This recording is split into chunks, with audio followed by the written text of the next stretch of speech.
Hey everybody, Chris Wall here. Good to have you for the summer read and watch campaign for the Wingfeather Saga Animated series, and this is episode 6. All right, we got some special guests today, so you want to introduce yourself? I'm Emma. And I'm Ruby. And I'm Lucy. Awesome, thanks for coming, y'all. Glad to have you. All right, so we're going to talk about episode 6, and I have to ask a question, though, right away, because this is one that I am particularly passionate about. What did you all think of the stonekeeper reveal? So we had a pretty big story reveal of the stonekeeper and something that happens in the Foob Islands. I felt like the person, like in the movie, the person who played her was pretty good. Like, I'm glad they did. You got somebody who could do like a whispery voice. Yeah. That sounded good and stuff. Mm-hmm. But I think in the book there's like they don't add her in as much as what you did in the series. Right. So. Because we showed her in season 1, right? Yeah, we got to her just, pretty at the early end. to like establish that there is a person who's doing terrible things in the world, you know. Did you base the melding chamber off of what the book said, or did you just imagine it? Like, this is how it's probably going to look like. Yeah, it had to have a functional part, right? So the melding chamber had to have like a part for the person and a part for whatever animal's in there. So we needed 2 parts to it, so 2 doors. So we knew that. And then it had to have some sort of door for the ancient stone, right? But to be able to In be the exposed. movie, there was just an in the wall, and that's where the rock was sitting, and then the animal was in the cage beside the person. Correct. Yeah, and there's actually a little bit of, we don't see too much inside of there, but there's actually some bars that separate one side from the other. And so larger animals later, that might be put in there, something, furry, it can stay on that other side, right? And yeah, there's a control mechanism that like her helper uses. Oh, here's a fun quiz. So do you remember in season 1, there's a driver of the black carriage? Yes. Right, a hooded guy, right? Yeah. Okay.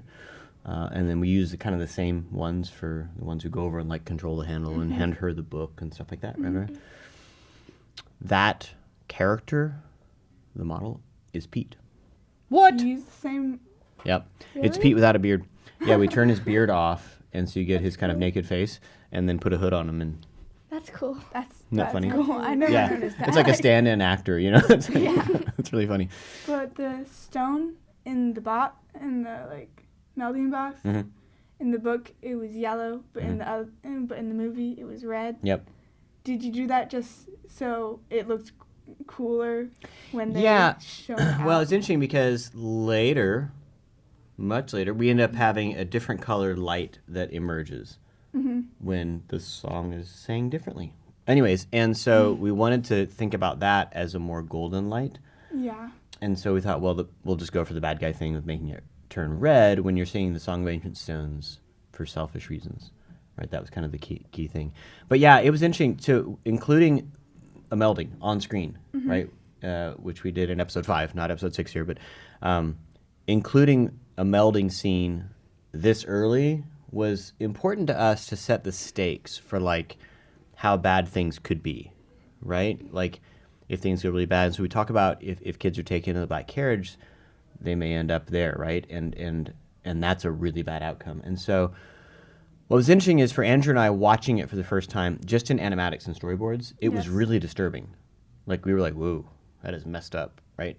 Like you read a book and you have a thing in your head, or if your dad reads it to you, whatever. But then when it happens on screen, it feels different. And it made us really reel back and say, okay, we got to think about this. Which, of course, for me, affected how we're telling the story in season 3.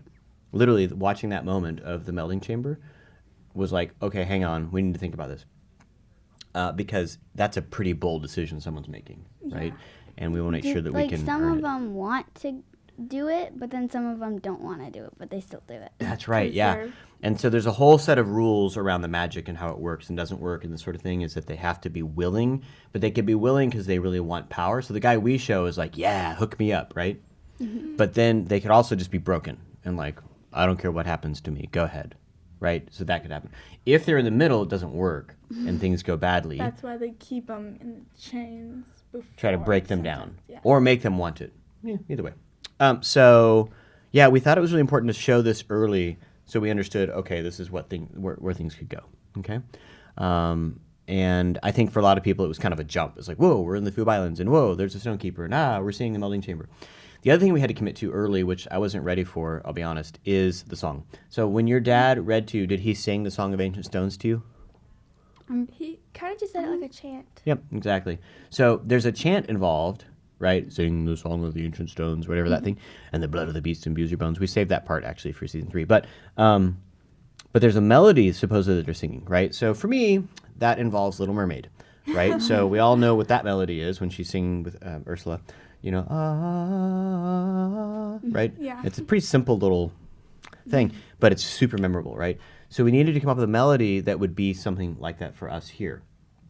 And so in here, we had to commit to hearing that for the first time, and that took a lot of work. Thinking about a melody that could be sung and sound really kind of scary, but also sound hopeful in a different, long time. And that matures actually even a little bit more in season 3.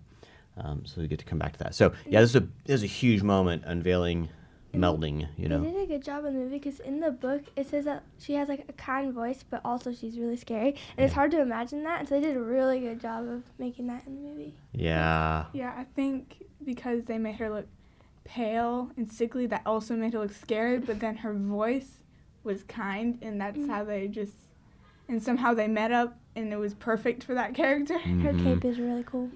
Yeah, Miss Kari Walgren, who does the voice, is awesome. She is so talented. She can do a lot of voices. You're going to hear more of her as we move forward into season 3 even, so yeah. When Jenna runs for the second time in the book, the overseer actually whips him, but in the movie they didn't do that. But I feel like that's better.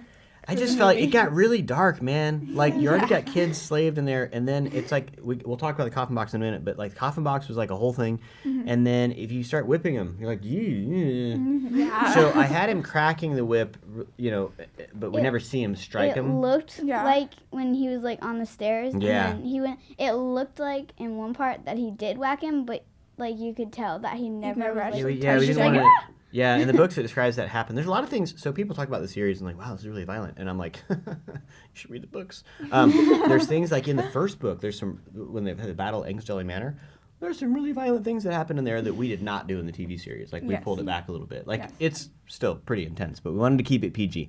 And so how we treat the kids mattered, right? We had to kind of be careful there. For the maintenance manager, in the books, he was mean to Jenner, but in the show, he was nicer. Did you do that just so he could have another ally, but he didn't actually work with him very well? Or... You're talking about Wallace in particular. Yes. Yep. Yes. I felt like he was mean to show his other maintenance manager friends that he was tough. Yeah. But in the books, he wasn't. He was the lead maintenance manager. Right. Yeah, so I wanted to play around with the idea. We have limited time. We're not going to get to spend a lot of time with the maintenance managers. They're only going to have a couple scenes before other things happen in season 3. And so, again, you have to kind of map it out and say, okay, well, if this is going to happen over here, how do I make sure we can earn that by that time? And when Janice stole the apples, it only showed him stealing 3. It was 4, but 1 dropped. Yep. And he used 5 apples. Yep. How did he get more? So I think we can imagine that we saw one time that he went there, but there's probably other times that he did the same thing. Right? So we just need to show it once that he did it, and then it could be any other shift. He could go back there and get some more. All right, you got the next question? Sarah Cobbler. Yeah, Sarah. She returns and it's like, whoa, she's there. It's like really cool. But in the movies, they all know each other really well, it feels like. Because they bring her back in the first season. But then the books, it's kind of like, oh, I recognize you. Yep. So why did you do that? Well, so first off, in season 1, we brought Sarah forward. She said that she's a friend, right? And we brought her forward so that when she is taken, it has a bigger emotional hit for Jenner. We needed something to kind of push Jenner forward, right, to help him to take action in the story. And so that was a key choice there. So then by the time we run into her again in the Fork Factory, she's even more known. Like, oh, I actually really know Sarah. In fact, she's a good friend. And so it was kind of just sliding that forward just a little bit. and then having the big reveal that she's actually there. One of the things that had to work out in that scene is her appearance. Is she actually getting Janner in trouble, right, when she stops him?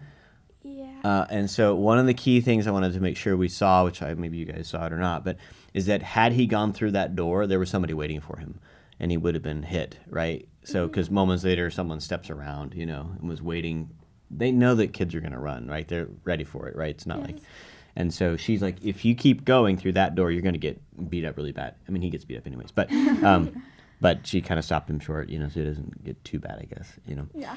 Yeah, it was cool because it's like, yes, he's going to make it. And then it's like, wait, Sarah Cobbler? And it's like, oh, man. Yeah. It was just really cool because it's like you don't know what's going to happen next. Yeah. It's cool. And then he's in the box. Yeah. Yeah. For the book, he's only supposed to be lying down. He cannot turn. Let's But talk And about he it. can sit up. Got to There's talk like about the box. This was another situation in which you read something in a book and you have an idea of like what it would be like, and then when you think about it in real life, it was just too scary. So the book describes that it's an actual like coffin, right? So Janner would get in there, close it, and you're in it, right? Can't move. And I was like, no, that's too scary. And Andrew 100% was like, yeah, way too scary. We can't do that, right? So then we started calling it, we called it the box. So instead of just calling it the coffin, it was like the coffin box, and then we kind of like kept playing with that. So then we needed to design it, and I had seen. Have you guys seen the movie Chicken Run? Do you know this movie? Yes. And it opens with a parody of an old war movie, but where he's sitting in this metal box and he's like bouncing a ball. Remember that? Yeah. And I was like, what if we do a box like that, where it's very isolated, right? But he could get up, and there'd be like a little door for food to come in, But right? That kind of thing. they never fed him, and then if it was really closed in and insulated, how could he breathe for like 3 days? Yeah, so exactly. How did he So have enough if air? it was a real coffin, you do it. Is there an air hole? Like, I mean, that's not. There's also light in it. So we but we in the- ended up putting cracks in the top because we Yeah. needed, and then we implied that the room, had cracks in the ceiling. Like because in the dark you just can't see anything, right? Like Yeah, you and can't so see the so we have characters, so you this have problem to- happens with caves. We have certain caves coming up that it's a big problem that we have to kind of imply how do we get light in there, So we made some adjustments to that, but then it's really close. Like there's a place he can sit and lay down, but that's about it, right? So it's quite isolated. I think the key thing though was that it's really about Janner being isolated, right? It's and having to kind of have an isolated time. If you've ever gotten in trouble with your parents, I know when I was a kid, it was like you have to go sit in a corner and think about what you did, right? That isolation can cause you to reflect on choices you've made, right? Yeah. So the coffin box, changed dramatically from the book. But it was for a lot of the reasons that you can imagine. And actually, that's a part of the Fork Factory design that we have, light up top, the roof, whatever. But we don't know when it's day or night per se. Like it's a timeless place. It's like getting lost in IKEA. They don't have a clock or anything to time. Right. One How long scene. they have it. One of the things we came up with too was we wanted all the names of all the kids to be the name of the how they function. Yes. Right. So your sharpener. Yeah, because they said that they don't have a name. They're just tools. But then they end up They call being, it mess mopper and coal whatever. Yeah. So we wanted to kind of get all those as a way to do they don't have names. We talked that that's a big thing for him, and that's going to become a big thing in season 3, is that they do have names. And remembering your name, right? That's a big theme of Wingfeather Saga, right? Is remember who you are, remember your name, right? And so that started here. Like I don't know naming other how tools. Janner, he made up that name so fast. Yeah, not He's fun. like Esmond Esmond Flabagle. Flabagle, yeah. Flabagle. I don't know how he says it. Nor do I. I get it wrong. How did he make that name up that fast? Isn't that funny? Yeah, I don't know, and we don't know where that. We've had a lengthy conversation about this. Esmond's easy, but Flavogel was like, where did that even Come from? and I would pronounce it Flavigal. And Mr. Peterson would tell me I was wrong, and I actually recorded an actor saying it that wrong, and we had to fix it. Yeah, a lot of hard names. Where did that float out from the? Who knows? Yeah. I think it was cool because when Janner comes out of the box for the first time, and the kid's like, "I told you," and then he's like all this stuff, and then he stands up, and then he's like, "Hi, I'm Janner," and he's like, "Wait, what?" Yeah. And then That's so everybody cool. noticed Really cool. Right. Like, he's hold different. on, this kid's behaving differently. Yeah. He never said Janner. Or No, he didn't call him Tanner because Esmond. he doesn't know that yet. Right. Yeah. Exactly. yeah. Awesome. Well, good questions, guys. Thank you. This is awesome. Thanks for joining. Glad to have you along for episode 6. I'm sure you've got other questions that we probably didn't answer. Put them in the comments, and we'll see if we can catch them there. But thanks for tuning in for the Read and Watch campaign. And, of course, we have the finale coming up, episode 7. If you watch all the way through, of course, be sure to take our quiz so you can be entered to win one of these figurines. And we'll see you next time. Thanks.